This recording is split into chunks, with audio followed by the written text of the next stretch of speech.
Aujourd'hui, il y a beaucoup de nouvelles en provenance du secteur de Liman. Ici, une brigade ukrainienne a trouvé une utilisation ingénieuse des tactiques romaines antiques sur le champ de bataille actuel, en les combinant avec des éléments et des technologies de la guerre moderne pour saboter l'avancée russe vers Liman. Cela a créé une zone si létale que ces Ukrainiens éliminent les Russes à un rythme insensé de 66 soldats russes pour chaque perte ukrainienne subie. Dans le secteur près de Liman, malgré la possession d'une importante tête de pont de l'autre côté de la rivière Zerobey, les forces russes restent dangereusement surmenées. Leur objectif d'établir une route directe vers Liman, une ville qu'ils tentent en vain de capturer depuis plus de 2 ans, reste lointain. Par conséquent, les commandants russes ont redirigé des efforts considérables pour percer les lignes défensives autour de Torsk, dans l'espoir d'améliorer leur situation logistique, extrêmement limitée, de l'autre côté de la rivière Zerobey. Opposée fermement à cette pression russe intense se trouve la 63e brigade mécanisée ukrainienne, aguerrie au combat. Tirant parti d'un terrain favorable, la brigade a su exploiter la géographie locale pour obtenir un avantage défensif. Au nord de Torsk, de grands réservoirs limitent la manœuvrabilité russe et empêchent toute tentative de contournement efficace, isolant ainsi leurs assauts frontaux. Au sud de Torsk, de vastes zones boisées ont permis aux forces ukrainiennes d'établir de profondes zones de contrôle du feu, créant des points d'étranglement mortels pour l'infanterie russe et les escouades à moto attaquantes. Les résultats de cette défense ukrainienne habile ont été dévastateurs pour les Russes. Malgré une augmentation considérable des assauts, les forces russes font face à de graves pénuries de blindés, obligeant les commandants à recourir principalement à des attaques d'infanterie à moto et en quad. En réponse, la 63e brigade a perfectionné une stratégie défensive impitoyable et économique qui a abouti à un rapport pertes tuées spectaculaire en leur faveur. Ce chiffre extraordinaire indique que pour chaque soldat ukrainien perdu, les forces russes en perdent environ 66, une statistique dévastatrice qui démontre la supériorité tactique ukrainienne dans la région. L'élément clé du succès défensif remarquable de l'Ukraine ici réside dans la réinvention innovante des tactiques de guerre romaines antiques, en particulier l'utilisation généralisée des chausses-trappes. Historiquement, les soldats romains utilisaient les chausses-trappes, des dispositifs métalliques munis de pointes orientées dans toutes les directions, comme outil très efficace pour interdire l'accès à certaines zones. Placés sur les routes, les champs ou les sentiers forestiers, les chausses-trappes perçaient les sabots des chevaux ennemis, forçaient les troupes à se déplacer dans des espaces ouverts et vulnérables, et ralentissaient considérablement les unités en progression, permettant ainsi aux forces romaines d'assaillir leurs ennemis exposés avec des projectiles.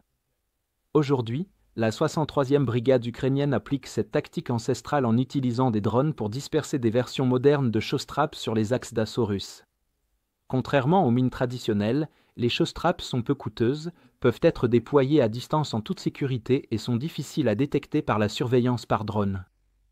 Lorsque les escouades russes à moto roulent inévitablement sur ces pièges dissimulés, elles sont projetées de leurs motos et contraintes de s'exposer pour dégager ces petits obstacles, certes discrets mais très nombreux, devenant ainsi des cibles faciles pour l'artillerie ukrainienne, les tirs d'armes légères et les frappes de drones de précision.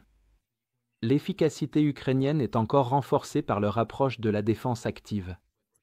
Lorsque des unités russes occupent temporairement des positions avancées, les Ukrainiens lancent immédiatement des frappes de drones agressives avant que les soldats ennemis ne puissent se regrouper ou se réorganiser. Ces contre-attaques rapides et coordonnées exploitent l'épuisement et la désorganisation des troupes russes fraîchement arrivées, aggravant encore leurs pertes avant qu'elles ne soient complètement repoussées et éliminées. Le désespoir des forces russes dans cette zone devient de plus en plus évident. Les soldats sont fréquemment aperçus utilisant des capes thermiques censées les protéger de la détection, mais leur mauvaise utilisation les rend inefficaces, rendant les soldats russes encore plus visibles pour les drones ukrainiens équipés de caméras classiques ou thermiques. Par conséquent, les images de drones géolocalisés montrent fréquemment des unités russes facilement repérées et rapidement éliminées, malgré leurs tentatives de dissimulation. Conscients de leur situation défavorable, les soldats russes de ce secteur choisissent de plus en plus de se rendre.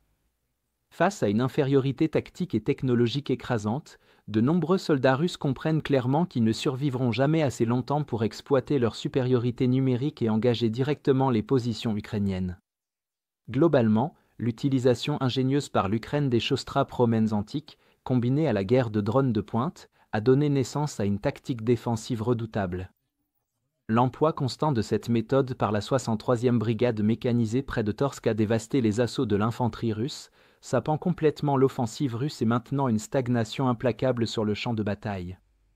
La résurrection de techniques de guerre antique, renforcée par la technologie moderne, a transformé de façon décisive cette zone de front en un champ de mort que les commandants russes ne peuvent ni contourner ni percer.